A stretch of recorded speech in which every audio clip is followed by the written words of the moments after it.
안녕하세요. 대단히 반갑습니다. 수필 읽어주는 남자 자한형 이종수입니다. 이번 시간은 790번째 시간으로 직장생활2라는 글을 읽어드리도록 하겠습니다. 직장생활2 1992년부터 1996년까지 오랫동안 희망하던 본부 근무를 처음으로 하게 되었다. 자재부 자재과였다. 부서 내에는 비료과, 농약과, 농기계과, 사료과, 사후봉사과, 유류과 등이 있었는데 그렇게 배치가 되었다. 10여 명이 전입되었다. 북한산 자락에 가서 신고식을 하였다. 과장은 경북대 농화학과 출신으로 K모 씨였고 무책이나 강직하였다. 5명의 대리가 있었다. 직원도 1명 있었다. 전년도에 필링과 관련하여 민원이 제기된 적이 있어서 무척이나 어려운 시간을 보낸 이후였다. 대리급으로 3명의 신입으로 진입된 직원이었다. 농업인이 필요로 하는 자재를 구매 공급하는 역할이었다. 농과계 사람들이 대부분이었는데 법학 전공은 희귀하였다. 담당 임원에게 인사를 드리러 갔다. S 이사님이셨다. 일반 자재 중 필름을 담당하게 되었다. 처음 PC가 보급되는 시절이었다. 하나 프로그램과 스프레시트라는 계산 프로그램을 주로 사용하였다. 타이핑만으로 전문으로 하는 전문 여직원이 있었으나 PC가 보급되면서 소용이 없어졌다. 차장은 엘모 씨였다. 정총 자재부 출신이 아니어서 그렇게 환영받지 못했다. 새롭게 각오를 다져했고 기한이라든가 기획이라든가를 배워야 했다. 또한 새로운 분야에 대한 검토가 있어야 했다. 그리고는 특수필름 업체들과의 계속적인 협의를 해야 했다. 작은 녀석이 작년에 태어난 관계로 집사람은 집에 있었다. 3년간의 육아휴직 기간이었다. 9월이면 끝나는 상태였다. 편안한 생활이었고 의욕이 넘쳤다. 일주일에 한두 번씩 술자리가 있었다. 과장이 무척이나 여주가였다. 단번은 1박 2일로 해서 철원을 갔다 왔다. 야외에서 고기를 구워서 먹고 밤새도록 놀고 귀가했다. K모 대리가 상을 당해 전남 안평에 다녀오기도 했다. 3사람이나 상을 당한 것 같다. 과장 집에서도 한잔 하기도 했으며 서무대리했던 K모 씨의 집은 매일이다시피 드나들었다. 사모님이 무척이나 싫어하셨다. 가락 공판장에 현장 교육이 있었을 때에는 K모 대리집에 한잔하기도 하였다.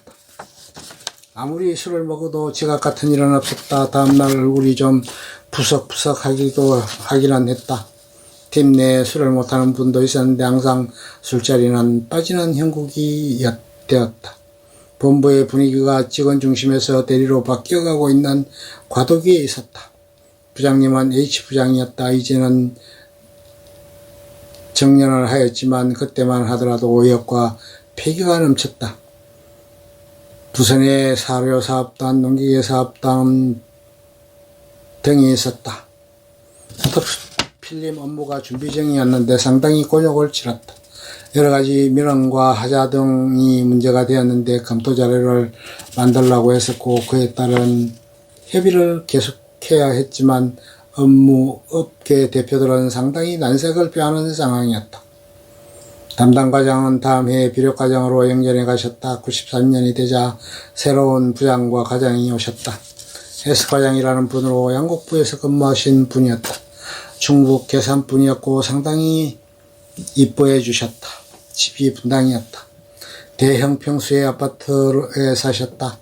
여름철에 전 직원을 이끌고 부부 동반하여 정릉 밑의 우이동에서 한정식을 먹으면서 모임을 가졌다.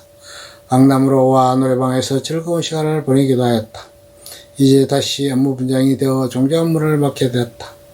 정부 보급 종자와 맥주맥 종자, 옥수수 종자 등을 공급하는 것이었다. 경남 사천 등의 맥주맥 종자와 생육 상황을 확인하기 위해 출장을 가기도 했다. 경기도 안양에 있는 국립종자공급소와 관계가 있었다. 농림부 관계가 있어 맥주맥 종자 기금을 관리하기도 하였다. 관리액이 7억가량이 되었다. 종자공급 제비를 정산받기도 하였다. 필름업체 업무는 K모 대리가 맡았다. 제대로 자리를 잡아가는 것 같았다. 과장은 예전 과장만큼 술을 잘 하시지는 않았으나 즐기시는 분이었다. 부장과 돈독한 관계를 유지하고 계셨다. 부장은 일본 사무소장을 하신 분이라 일본에 정통했다. 일본에서 발행되는 신문 잡지 등을 구독하였다. 과장과 돈독한 관계를 유지하고 계셨기 때문에 분위기는 순조로웠다. 조사부 쪽으로 근무를 해보는 것도 좋은 방편이 될 것이란 충고도 있었다. 다음에 과장님이 유리팀으로 가고 새로운 과장이 오셨다. A모 과장이었다. 아주 다혈질 같았고 여기 넘쳤다. 부장도 새로운 분이 왔다. 업무를 가공 공장 등 다른 업무를 맡았다. 자재 가공 공장에 관한 것이었다. 비필링 공장, 골판지 공장, 공동 퇴비장 등에 관한 사항이었다. 가공 공장 협의회를 전국을 돌며 실시하였다. 퇴비 관련 내용은 평창에서, 필링 관련은 광주에서, 골판지 관련 사항은 창녕에서 이루어졌다. 일주일간 회의만 하면서 보냈다. 다행히 그것으로 인해 성진시험의 출제 찻줄에서는 빠졌다. 그렇게 빠져보기는 처음이자 마지막이었다. 평창 회의에는 담당 상무까지 참석을 하셨고 강원도 부부장님께서 오시기도 했다. 회의 주제를 위해 달렸던 주행거리가 1500여 킬로미터를 넘었다고 했다. 어찌 보면 삼성그룹의 사장단 회의 같은 것이었다. 공장의 내부적이고 어려운 여러가지 사항에 대하여 협의하고 논의하는 자리였다. 쌀 포장용으로 사용하는 지대라는 것이 있었다. 이에 대해 여러가지 자료를 모으고 방침안을 만들었다. 미국 종합처리장 RPC 활성화될 것을 예측해서 이러한 수요에 적절히 대응하기 위한 것으로 지대공장을 건립하는 것을 검토하는 것이었다. 지대공장을 지어 그런 수요를 충분히 커버할 수 있도록 하는 것이었다. 지대원료를 생산하는 공장 등을 방문하여 조사하였고 의향조사도 추진하였다. 경기도의 한 지역 농협에서 의사를 피력해와 그쪽으로 추진을 하게 되었다. 그리고 느타리버섯과 관련한 여러가지 조사를 하고 다녔다. 버섯에 필요한 자재 공급을 시도할 필요성 등을 검토했다. 배지 자료로 사용되는 것 등을 조사 연구하였으나 실질적인 사업성을 가진 품목은 거의 없었다. 종균 배양소 등을 찾아다니고 버섯 재배지를 돌아보기도 하였으나 사업성은 없어 보였다. 하루는 과장이 야근을 좀 하자고 하였다. 단둘만이 남았다. 다른 사람은 다 퇴근해버렸다. 12시까지 근무를 했다. 그리고 퇴근을 하는데 집으로 가는 것이 아니라 포장마차에서 한잔을 하고 퇴근했다. 얼마나 강단 있고 기가 넘치는 사람인가 하면 다음 얘기에서 유추할 수 있을 것이다. 군대 단기하사로 제대를 했단다. 그리고 제대를 하면서 칼을 한 자루 숨겨놨단다. 그리고 그 칼을 모친 앞에 내려놓고 대학을 보내주지 않으면 그 칼로 죽어버린다고 엄포를 놨단다. 자식이 죽는다고 엄살을 피우는데 그걸 안 된다고 할 부모가 어디 있을까. 다음에는 그 얘기가 더욱 가관이었다. 서울에서 한 번씩 고향을 다니러 가면 소주 한 명씩이 모자간에 대작을 하셨다. 한다. 그리고 모친이 몹쓸병에 걸렸는데 수술을 하자. 또 한편에서는 그냥 두자는 이야기가 있었는데 기어코 허락을 받아 수술을 하게 해서는 5년을 더 장수하게 했단다. 체육 행사 등이 있을 때면 중앙고가 있던 은평구 빌라촌에 있던 과장님 집에서 놀이를 하면서 시간을 보내기도 하였다. 부장은 피모 부장이 오셨다. 대체적으로 온화하시고 합리적이었다. 미술을 하시던 사모님께서 일찍 돌아가시는 바람에 상치하신 상황이었다. 이후에는 남해학 인수단을 이끌었고 그 후 정년 퇴임하셨다. 젊은 시절 형님의 신세를 많이 지셔서 그것을 꼭 잊지 않고 아직도 감사해야 하였다. 독실하신 신앙인이었다. 피피포대 원가조사를 나갔다가 다른 부서로 정근을 얘기했는데 거부당했다. 과장님은 이후 곧바로 인력개발부로 가셨고 급여 팀장을 하시다가 제천시 지부장 등을 역임하셨고 충북교통사장으로 정년 퇴임하셨다. 그 후 말년에 몹쓸병에 걸리셔서 고생을 많이 하게 됐다. 노조에서 주는 존경하는 상사상도 탔다. 얼마 전에는 아들 결혼식에 참석한 적도 있었다. 자재과에서 막판 겨울쯤이 되었을 것이다. 공급한 특수필름의 하자 문제로 농민들이 전세버스로 상경을 했다. 안산 일신화학 공장에서 일주일간 농성을 하였다. 금요일에 담당 책임자랑 안산으로 내려갔다. 12시간의 늘 꼬박 범원까지 세면서 중재하여 타협안을 만들어 합의세 쌍방대표간에 서명 날인하도록 만들었다. 아침 7시에 합의를 하고는 사무실로 왔다. 도저히 견디지 못한 책임자는 12시에 사무실에서 퇴근해 나갔다. 과장은 토요일이었음에도 15시에 퇴근을 하였다. 토요일에 1시 30분에 퇴근이었음에도 그렇게 했다. 밤을 꼬박 센 상황에서 그렇게까지 근무를 한다는 것이 경이로웠다. 언젠가는 협상하러가 도저히 안 돼 사우나에 들어가 먼저 나오는 사람이 지는 것으로 해서 굴복시키기도 했다고 한다. 과실봉지공장이라는 것이 있었다. 유통공사에서 운영해온 것이었는데 그것을 인수받으라는 것이 정부 측 요청이었다. 인수단을 운영해서 그것을 매입했다. 예전에 모셨던 K모님이 인수 책임자였다. 사정으로 내정되신 분은 정년하신 원로였다. 공장 대금으로 50억가량을 주고 공장을 인수해 운영하게 되었다.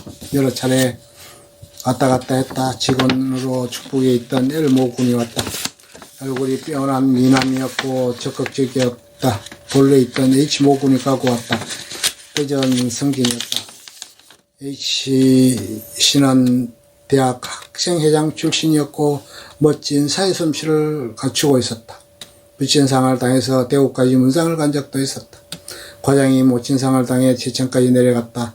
상간벽지 시골이었다. 박달제를 넘어 아래쪽 마을이었다. 정중하게 문상을 하고는 오락산 쪽에서 송어회를 먹었다. 큰 그릇에 야채랑 콩고물이랑 회를 비벼서 먹었다. 엘모라는 부부장이 계셨는데 수안부점에서 큰 교통사고를 당해서 곤욕을 치렀다고 했다. 과장님은 충북에 내려오셔서도 자전거로 출퇴근을 하셨고 그 절약된 비용을 불우이웃돕기를 해서 신문에 대서특필되기도 하였다. 이제는 퇴임을 하시고 제천에 내려가 지내신다고 한다. 건강이 좋지 않아 걱정이 된다. 다음 해가 되었다. 95년이 된 것이다. 집을 신림일동 조그만 아파트로 옮겼다. 20평대 아파트였지만 방이 3개였다. 자동차도 장만하였다. 중고로 5만 킬로를 탄 프라이드 베타였다. 250만 원을 주고 구입했다.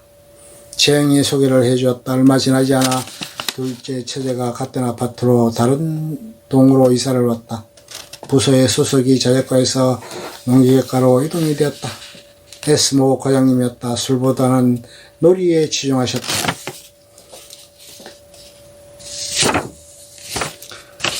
한두 장의 건배만 있었다. 부부장도 놀이를 즐겼다. 식사를 마치면 바로 놀이에 들어갔고 11시간까지 이어졌다. 소형 농기계 쪽을 보았고 농기계 교육을 담당하였다. CM스타라는 농기계 전시회를 담당하였다. 서울이나 대전 등에서 전시회를 2년에 한 번씩 열었다. 상하박 인기의 농기계 업체에 가서 농기계 교육을 하는 것이었다. 제2모 부장이 담당이었다. 정신교육을 하기도 하였다. 여주 쪽에 서비스센터 기사가 교육도중 사망하는 사고가 나기도 하였다. 지병이 있는 상태에서 교육을 받다가 돌아가신 것이었다. 비가 한참 많이 왔는데 문상을 팔기도 했다. 농기계 회사에 연수원이 있었던 옥천, 용인, 성안, 창녕 등에서 교육이 이루어졌다. 부장과 함께 출장을 가서 정신교육을 하기도 했다. 한 번은 고로쇠물을 가져와서 여간에 모여 앉아 먹기도 했다. 저녁 내내 고로쇠를 먹고 화장실을 들락거렸다. 체육행사 때 타이타닉 영화를 보기도 했다. 또 한 번은 워커힐에 가서 식사를 하면서 공연을 보기도 했다. 동물 쇼를 보기도 했고 마술 쇼를 보았다. 소형 농기계의 주류는 예치기가 주를 이루었다. 계양, 북성전공 등의 업체가 있었다. 시모 대리가 있었는데 충청도 양반이었다. 이 양반과 죽이마자 한참 같이 다녔다. 출근은 K모 대리와 카풀을 했었는데 퇴근 시간에는 시청 앞에 있는 호프집까지 집에서 맥주를 한 잔씩 하였다. 각각 2000cc씩 먹고 기가를 했다. 간혹 한 번씩은 주점 같은 곳을 찾기도 하였다. 강동의 술집까지 가기도 하였다. 호기를 부렸고 객기를 부렸다. 그는 1년 있다가 비료가로 자리를 옮겼다. 그리고 2000년에 승진을 하여 충남으로 내려가 지역본부 팀장을 하다가 지점장으로 나갔다. 그리고 명예퇴직을 했다. 고덕동에 살았다. 하도 술을 많이 먹고 돌아다녀 집사람은 싫어했다. 봄에는 승진시험 출제에 차출이 되었다. 법학을 출제하거나 구매 관련 실무를 출제하였다. 93년도부터 시작해서 99년까지 94년을 제외하고 매년 연중 행사했다. 어떤 경우에는 중앙회와 조합 출자 둘 다 추천되기도 했다. 보름여를 감금 생활을 하였다. 96년도에는 9월부터 1월까지 3개월간 경제사업 활성화 TF팀을 만들었는데 부서대표로 채출되었다. 중부 공판장에서 작업을 하였다. 3개월여를 작업해서 책자를 한 권 만들어냈다. 95년부터 안양 평촌에 있는 조합 아파트에 참여를 했다. 98년에 완공이 되었다. 전세를 주었다. 2001년쯤 팔았다. 승진시험 출제 유공으로 해서 회장상을 받기도 하였다. 2000년도에 차출이 되어 호텔에 끌려갔으나 모친이 쓰러지는 바람에 도로 나오기도 하였다. 실무책기라를 집필하기도 하였고 출판사로부터 의뢰를 받고 참고서를 만들기도 하였다. 93년도에 아들이 초등학교에 입학하였다. 집사람은 교육생활을 해직복직해서 하고 있었고 수학사랑이란 사단법인에서 일하기도 하였다. 학교생활을 적응하는 데를 먹었다. 신안아파트 라동에서 마동으로 이사를 하였고 일정 입구에 집이 있었다. 맞은편 동에 최전애가 살았다. K모 직원도 라동에 살았는데 얼마 지나지 않아 상계동으로 집을 사서 이사를 가버렸다. 국제화재에 다니는 후배가 한 명 주변에 살고 있었는데 가끔가다 목욕탕에서 만나기도 하였다. 아파트 뒤의 야산인 장군봉에 자주 올라가서 아이들과 놀았다. 축구도 하고 야구도 하고 뛰어다니기도 하고 줄넘기도 하였다. 끝. 좋으면 좋아요, 구독, 알림 설정 눌러주세요. 감사합니다.